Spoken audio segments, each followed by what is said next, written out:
Bab 43. Menjadi orang penengah mereka sangatlah sulit.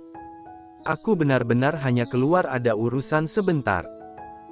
Saat keadaan yang menegangkan ini, Claire Sen barulah memberitahu dirinya sendiri tidak boleh bilang.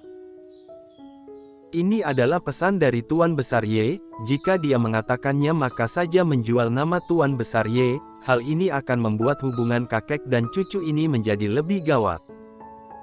Setelah itu Claire Sen menggerucutkan bibirnya, menolak. Cih. Golden Ye memicingkan matanya melihat ke arah Claire Sen, aku akan beri kamu satu kesempatan terakhir, katakan. Suaranya berubah menjadi lebih dingin, dengan membawa suara bentakan yang besar, Claire Sen menggigit bibir bawahnya, aku benar-benar hanya keluar untuk membeli barang saja, selain itu gaji 1 bulan juga sudah dipotong, aku juga tidak ada pendapat lain, jadi Tuan Ye juga tidak perlu tahu apa yang aku lakukan tadi bukan? Golden Ye diam, mata yang sipit itu menatapnya tajam, ulangi kata-katamu tadi. Claire Sen mundur ke arah luar sambil memegang ponsel, sambil berkata, aku tidak mau. Golden Ye menggerutkan keningnya, mau kemana? Sedikit menjauh darimu. Setelah itu Claire Sen berlari ke arah luar.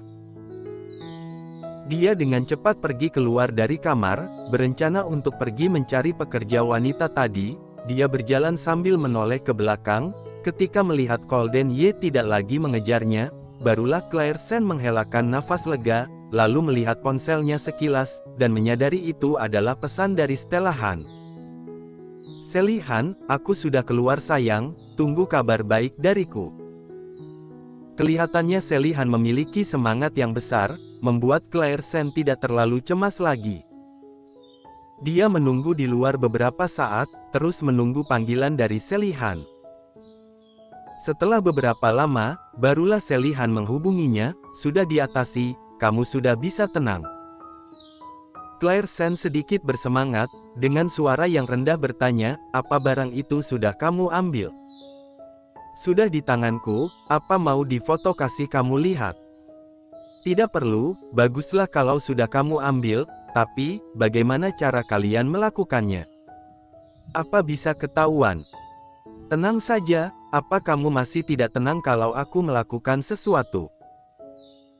Claire, kamu istirahatlah dengan tenang, oh ya, kalau nanti kamu ditanya oleh orang lain, kamu sudah tahu bukan harus melakukan apa. Sudah begini dulu saja ya, aku masih ada urusan, bye. Setelah itu Sally Han memutuskan panggilan itu, Claire Sen sedikit linglung berdiri di sana, Sally Han selalu melakukan sesuatu dengan baik, dia merasa masalah ini seharusnya sudah selesai bukan? Ketika dia sedang berpikir, pekerja wanita yang sebelumnya membersihkan kamarnya tiba-tiba berlari menemuinya dengan terengah-engah. Nyonya muda kedua. Ketika melihatnya Claire Sen menyimpan ponselnya, dan memasang wajah yang tenang. Ada apa? Wajah pekerja wanita itu sangatlah panik, menggigit bibir bawahnya, nyonya muda kedua, aku. Maaf. Rini bilang dia tadi baru saja beritahu aku, kalau dia tidak sengaja menghilangkan kancing pakaian kamu. Mendengar ini Claire Sen menggerutkan keningnya, apa maksudnya? Apa kancing itu hilang? Ketika dia pulang saat membeli barang tidak sengaja ditabrak oleh mobil, semua barangnya jatuh, namun saat dicari kembali kancing itu tidak ditemukan. Ditabrak mobil.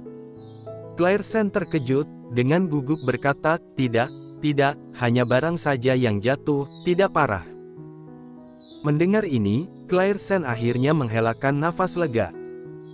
Sally Han anak ini benar-benar sangat mengejutkan orang, dia bahkan berani melakukan hal seperti ini, benar-benar gila.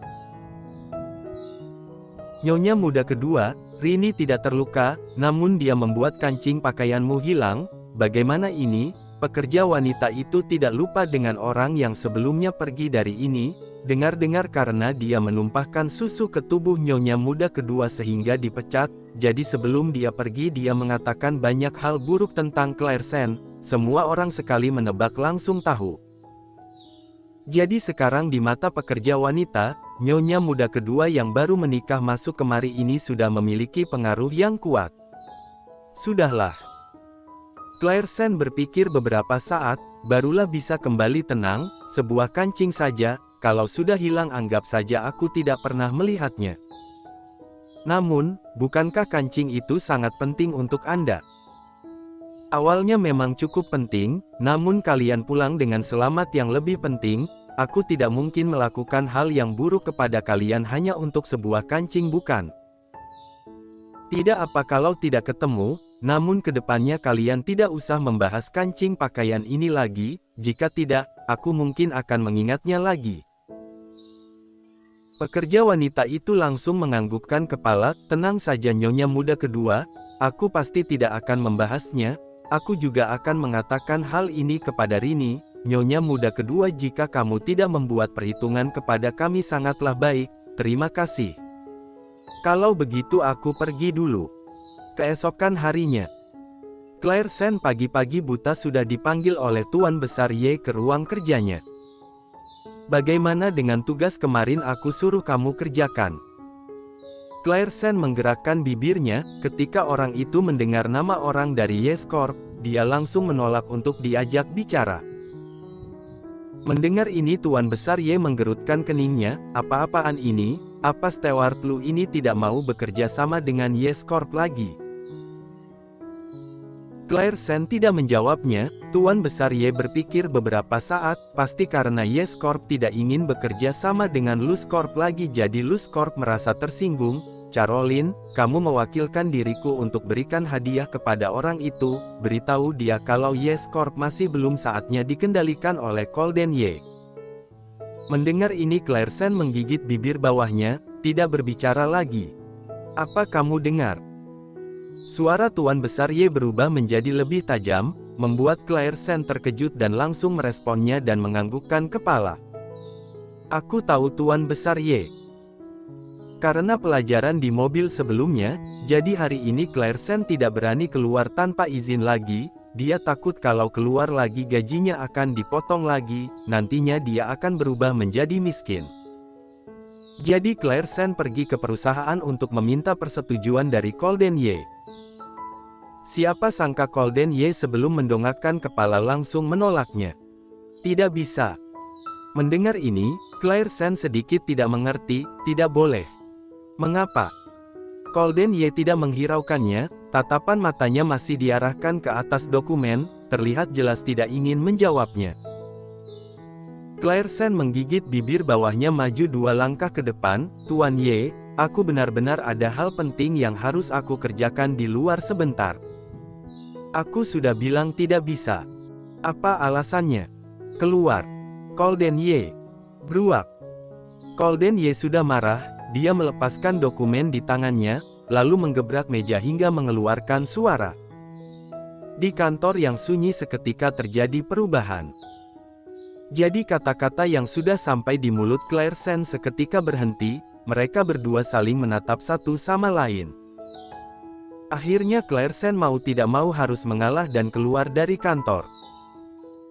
Setelah keluar dari kantor, Claire Sen benar-benar sangat marah. Kedua kakek dan cucu ini benar-benar membuatnya kesal, menjadi orang yang berada di tengah mereka sangatlah sulit. Sekarang bagaimana? Claire Sen benar-benar tertekan, dia mau mendengar perintah dari Tuan Besar untuk mengirim hadiah. Namun dia tidak memiliki banyak simpanan lagi, dia adalah CEO dari Luz Corp, barang yang akan diberikan olehnya pasti tidak bisa dibayarnya. Jika tidak diberi, malam nanti dia tidak akan bisa melaporkan keadaan kepada Tuan Besar. Memikirkan ini kepala Claire Sen sudah akan membesar. Setelah dipikir lagi, Claire Sen pergi ke dalam kantor lagi. Kali ini baru saja ingin mengetuk pintu, sudah terdengar suara bentakan dari Golden Ye. Pergi. Lagi-lagi sebuah kegagalan. Sudahlah, tidak ada cara lagi. Claire Sen hanya bisa ketika pulang kerja pergi ke Luz Corp untuk melihat keberuntungannya. Setelah membuat keputusan, Claire Sen tidak mengganggu Golden Ye lagi. Sulit baginya untuk menunggu hingga jam pulang kerja. Setelah Claire Sen selesai membereskan barangnya, Dia dengan cepat keluar dari perusahaan, lalu duduk kendaraan umum untuk ke Luz Corp, seolah-olah sedang mengejar waktu. Tuan Ye, asisten Sen setelah pulang kerja langsung pergi dari sini. Bersambung.